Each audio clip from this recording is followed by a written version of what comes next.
Ce que je regrette en revanche, c'est qu'on ne trouve pas dans la classe politique française, chez les gens de bon sens, chez des gens plus à droite que les syndicats extrémistes que vous citez, des gens capables de fixer de tels ultimatums. Vous parliez tout à l'heure du Rassemblement national. Je trouve ça dommage que fort de plus de 100 députés, 120 députés, fort de millions de voix, il n'ait pas réussi depuis 2022 déjà à fixer ce genre d'ultimatum au gouvernement et à les faire plier. Parce qu'à la fin, on se dit à quoi ils Le servent nos RN voix. a censuré Michel Barnier, n'a pas voté la confiance à François Bayrou, donc Exactement, donc rien obtenu à la fin.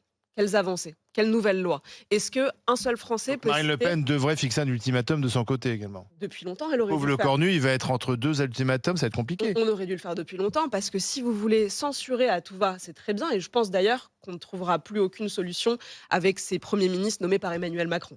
Je pense qu'en réalité, la seule solution, c'est Ah, la Macron. démission d'Emmanuel Macron. Ouais. c'est la démission d'Emmanuel Macron, là, c'est Absolument, parce que là, on sent bien qu'on est dans une époque de statu quo, que les oppositions n'arrivent pas à obtenir quoi que ce soit, ni l'une ni l'autre d'ailleurs, donc on oscille entre les deux. À la fin, on a un ventre mou plutôt socialiste. Vous l'avez dit, le PS qui réclame plus de taxes, le RN qui va dans le même sens en disant bah, nous aussi plus de taxes, donc à la fin, qui s'oppose vraiment? Qui obtient quoi que ce soit pour les Français? il y a quand même Personne. des gens de droite dans ce Résultat, gouvernement. 3 ans. Bruno Retailleau, ministre de l'Intérieur, vous saluez son action? Bah, alors moi, vous savez que j'aime les chiffres. Alors je vais vous donner un seul chiffre. Bruno Retailleau, c'est plus 37% d'entrée légale par rapport à Christophe Castaner. Si c'est ça, le ministre le plus à droite qu'on ait eu au ministère de l'Intérieur,